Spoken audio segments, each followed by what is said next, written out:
Bienvenue dans ton avion, direction le bonheur. Je suis Angélique, ta coach en confiance en soi. Si tu aimerais prendre confiance en toi, être heureux, prendre le contrôle de ta vie, alors ce podcast est fait pour toi. Je viens te partager mes conseils, mais aussi des exercices qui te permettront d'améliorer ta vie et surtout ton bien-être. Alors attache ta ceinture et tiens-toi prêt. L'avion va décoller. J'espère que vous allez bien. Aujourd'hui, on se retrouve pour un nouvel épisode de podcast dans lequel je vais vous faire une sorte de bilan de 2 ans d'auto-entrepreneur parce que le 12 avril 2023, j'ai fêté les 2 ans de mon auto-entreprise. Donc, j'ai créé mon entreprise le 12 avril 2021, donc ça a fait 2 ans il n'y a pas longtemps. On va commencer par un petit débriefing des grands événements qu'il y a eu entre 2021 et 2023. Donc déjà, début 2021, quand je me suis lancée, j'étais en train de finir mes études de psychologie. À la base, j'étais partie en fac de psycho pour devenir prof des écoles. Et en fait, à force de faire des centres aérés, parce que j'avais le BAFA, à force de faire des stages en maternelle, je me suis rendu compte qu'en fait, c'était pas le métier de prof des écoles comme je l'imaginais. Depuis petite, je voulais faire ce métier, mais quand j'ai vu la réalité du terrain, je me suis rendu compte qu'en fait, psychologiquement, physiquement, j'allais pas tenir en fait. Je me voyais pas faire ça toute ma vie. Alors que je kiffe les enfants, j'adore les voir grandir, j'adore rire avec eux, j'adore les amuser, mais faire ça toute ma vie, je me suis rendu compte qu'en fait, c'était pas du tout ce que je voulais faire. Donc, en troisième année de psycho, en dernière année, j'ai commencé à me dire, bah ok, je dis que tu veux pas faire ça, mais qu'est-ce que tu vas faire en fait? Qu'est-ce que tu veux faire de ta vie? Donc, j'ai commencé à faire une énorme introspection, à réfléchir. Entre-temps, je suis tombée sur le métier de coach de vie, tout ce qui est développement personnel.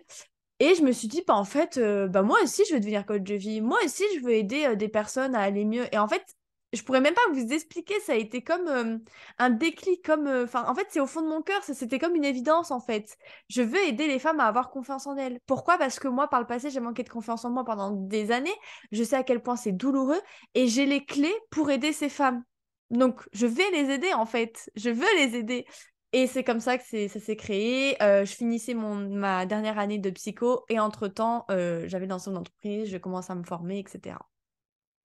Septembre 2021 arrive le grand moment. J'ai eu ma première cliente en coaching individuel et ensuite s'en est suivi d'autres coachings individuels avec des merveilleuses femmes. Franchement, jusqu'à maintenant, toutes les clientes que j'ai en coaching individuel, bah, j'ai kiffé, ça a été des pépites et j'en suis vraiment reconnaissante.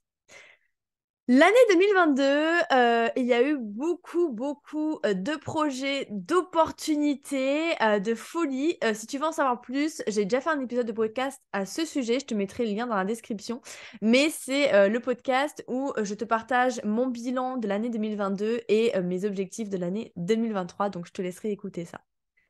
Ensuite, 1er janvier 2023, alors là, ça a été un gros tournant dans ma vie, dans mon auto-entreprise, jusqu'à maintenant, jusqu'à fin 2022. J'avais toujours un travail de salarié à côté. Soit j'étais à temps plein, Carrefour, Intermarché le week-end, etc. Soit, pardon, à temps partiel. Et soit j'étais à temps plein, du coup, de juillet jusqu'à décembre 2022.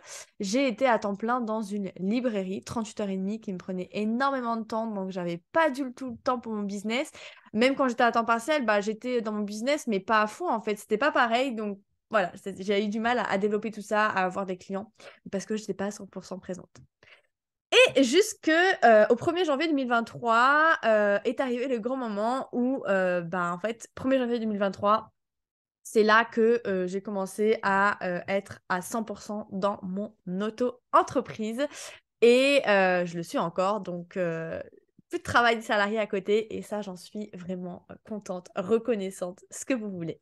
Voilà un petit peu. Donc, effectivement, hein, évidemment, moi aussi, j'ai eu des doutes, j'ai eu des peurs et j'en ai encore. Et c'est normal, en fait. C'est normal d'avoir des doutes, des peurs. On est des humains. Par contre, ce qui n'est pas normal, c'est de laisser tes peurs, tes doutes, tes croyances t'empêcher d'avancer. Et c'est ça aussi que j'aide mes clients à faire, c'est de prendre du recul et de faire une force de ces peurs, de ces doutes, de ces croyances. Mais je suis vraiment heureuse et reconnaissante de m'être mise à mon compte et des merveilleuses choses se sont passées et de merveilleuses choses arrivent et j'ai trop hâte de vous partager tout ça. Et vraiment, je tenais à vous remercier, vous, voilà, qui m'écoutez, que ce soit sur mon podcast, Instagram, par email, vous tous qui m'écoutez, je voulais vraiment vous remercier de me suivre dans cette aventure de folie. Et je vous préviens que de très belles choses encore meilleures arrivent. Donc, j'ai trop hâte de vous partager tout ça. Avant de finir cet épisode, je vous ai mis une boîte à questions sur Instagram pour vous me poser vos questions par rapport à mon auto-entreprise. Et du coup, je vais répondre à vos questions. J'ai eu la question, qu'est-ce que tu regrettes?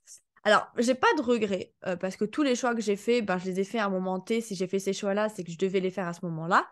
Mais peut-être, je dirais, de ne pas m'être assez investie dans les premiers mois de mon entreprise parce que du coup, j'étais à temps partiel, mais j'étais pas non plus à fond dans mon business parce que j'étais fatiguée, je n'arrivais pas à trouver un rythme de vie. Et surtout, je dirais aussi d'avoir perdu du temps à faire plein de formations parce qu'au début, j'ai encore le syndrome de l'imposteur, hein, ça m'arrive aussi d'avoir le syndrome de l'imposteur et c'est comme tout le monde.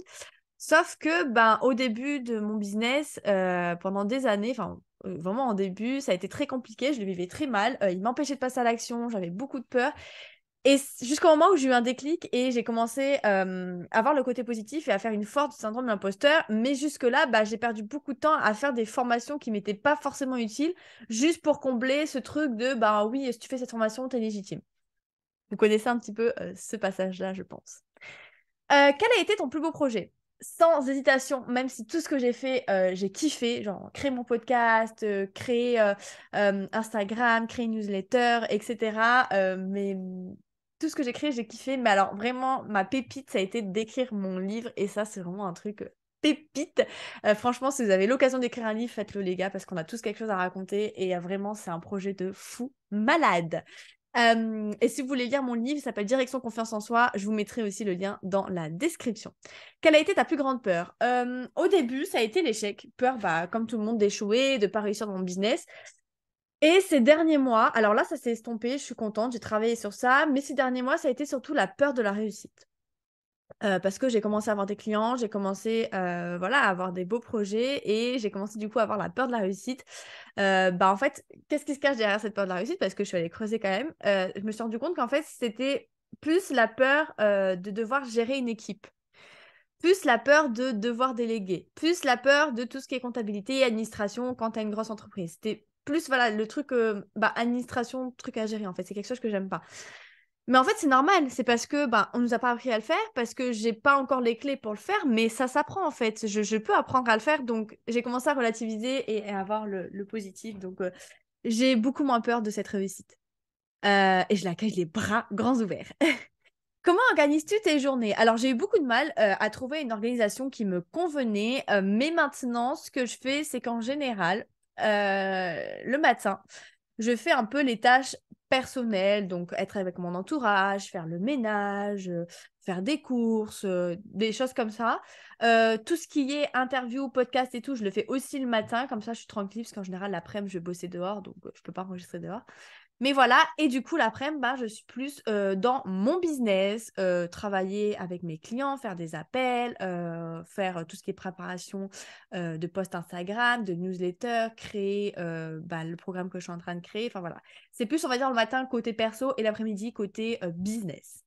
Les challenges auxquels tu as fait face, comme tout le monde, des peurs, des doutes, des croyances, je vous en parlais tout à l'heure. Et aussi, il y a quelques jours, quelques semaines, il n'y a pas très longtemps, j'ai vécu ma première concurrence, on va dire. Pour vous la faire courte, sans parler des personnes concernées, parce que c'est pas mon but de venir cracher sur les personnes, mais j'ai été déçue par une certaine personne avec qui je pensais avoir un lien d'amitié, avec qui je m'entendais bien en fait. C'était une personne que j'aimais bien et que j'admirais bien. Sauf qu'en fait, j'ai été déçue. Je vais pas plus étaler sur ce sujet parce que c'est pas le but et que c'est assez personnel. Mais voilà, j'ai été déçue et en fait, on va dire que c'est une concurrente indirecte. Et du coup, voilà, j'ai été déçue. Bref, donc j'ai fait face à ma première concurrente, même si pour moi, la concurrence, mais en fait, je m'en fous, moi. Mes concurrents, justement, on est censé être soudés, on est censé, on peut créer des offres de malades ensemble, justement. On a deux cerveaux différents, avec la même cible. Enfin voilà, on est censé créer des belles choses ensemble. Et malheureusement, bah, c'est pas comme ça pour tout le monde. Il y en a qui voient la concurrence comme quelque chose de mal et qui du coup viennent un peu te mettre des bâtons dans les roues. Enfin, c'est l'impression que j'ai eue. Donc voilà, bref, ça a été ma première face à face avec ma concurrence. Ensuite, quelles sont les erreurs que tu as faites? Alors, là, j'ai quelque chose pour vous. Si vous voulez savoir les erreurs que j'ai faites, je vous invite à vous inscrire, je vous mettrai le lien dans la description, à vous inscrire à la masterclass que je donne le 15 mai à 11 h, dans laquelle je vais vous partager les 4 erreurs que j'ai moi-même fait, mais les 4 erreurs qui vous empêchent de prendre votre place d'entrepreneuse et d'avoir des clients. Bien évidemment, il y aura un replay, mais pour recevoir ce replay, il faut s'inscrire.